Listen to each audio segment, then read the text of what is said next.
Hello परम मानव धर्म में मैं सुनील कुमार आप लोगों को स्वागत करता हूं। मैं आशा करता हूं आप लोग भी सही सलामत होंगे। आप लोग जानते हैं कि जब भी हम आते हैं तो कल के अवतार या फिर कुछ आध्यात्मिक ज्ञान देने का प्रयास करता हूं। आज भी मैं कल के अवतार के बारे में कुछ विशेष इन्फॉर्मेशन देना चाहता हूं जो इस प्रकार से हैं। और मैं आज एक विशेष उपलब्धि के बारे में बताना चाहता हूं जो 2023 में होने वाला है। 2023 में दुनिया को 2 सूरज मिलने वाला है। एक सूरज जो प्रकाशित कर रहा है, हमें रोशनी दे रहा है, और दूसरा सूरज कल के अवतार के रूप में मिलेगा जो ज्ञान का प्रकाश फैलाएगा। वह सूरज होगा जो ज्ञान का इतना प्रकाश फैलाएगा जिससे पूरे दुनिया में फैल जाएगा।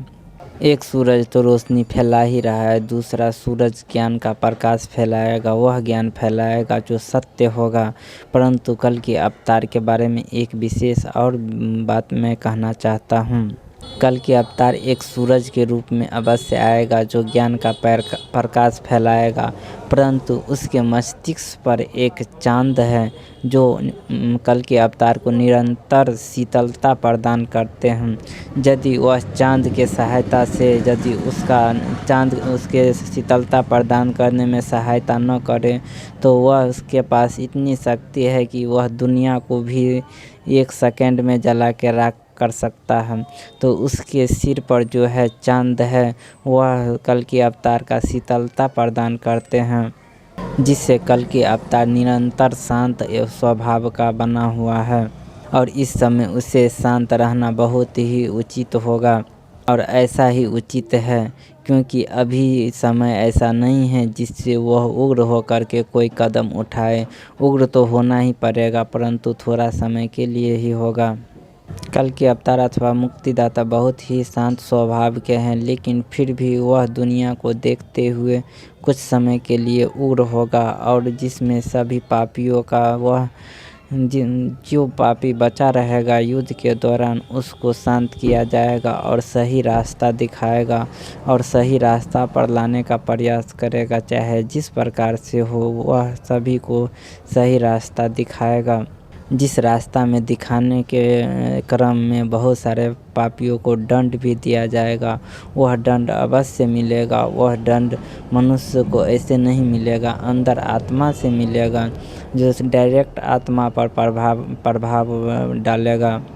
सभी पापियों का दंड देना अनिवार्य है क्योंकि दुनिया की स्थिति ऐसी हो चुका है। इसी कारण से जब तक पापियों का दंड नहीं मिलेगा तब तक दुनिया की स्थिति बहुत ही बेकार होती चली जाएगी, और यह दंड मिलना शुरू हो जाएगा तो दुनिया की स्थिति धीरे धीरे सुधर जाएगा।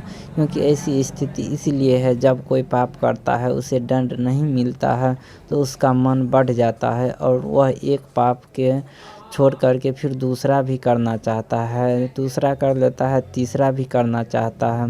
क्योंकि उसका दंड नहीं मिलता है तो धीरे धीरे यह अन्याय की ओर बढ़ जाता है। धीरे धीरे बहुत ही बड़ा अन्याय होने लगता है।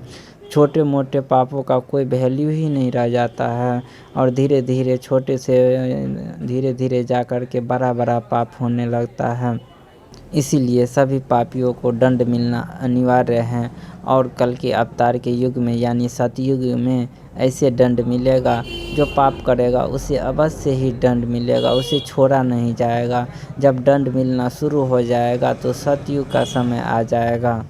यह कलयुग का समय है जिसमें पापियों को दंड नहीं मिलता है, इसीलिए लोग पाप करते हैं। यदि दंड मिलना शुरू हो जाए तो पाप करना धीरे धीरे छोड़ देगा लोग। जब कोई एक व्यक्ति दूसरे व्यक्ति के आत्मा को आघात पहुंचाता है, दूसरे के आत्मा को दुखी करता है, यदि उसे दंड नहीं मिलता है तो क्या होगा? फिर वह तीसरे व्यक्ति को, चौथे व्यक्ति को दुखी करना शुरू कर देगा। दुखी करने में उसका थोड़ा ही भलाई क्यों न हो, चाहे बुराई क्यों न हो, लोग वह करना शुरू कर देता है क्योंकि उसे दंड ही नहीं मिलता है। कुछ समझता है ऐसी ही दुनिया चल रहा है। लेकिन यदि दुनिया बदल जाए और सभी पापियों को दंड मिलना शुरू हो जाए तब क्या होगा? सभी पापी अपना पाप का जो कर्म है वह बंद कर देगा और सही कार्य करना शुरू कर देगा। ऐसा तो 2023 से शुरू नहीं होगा, लेकिन कल की अवतार के रूप में एक नया सूरज 2023 में अवश्य मिलेगा। मैं अब आगे का ज्ञान मैं आगे का वीडियो में देना चाहता हूँ। धन्यवाद। हेलो परम मानव।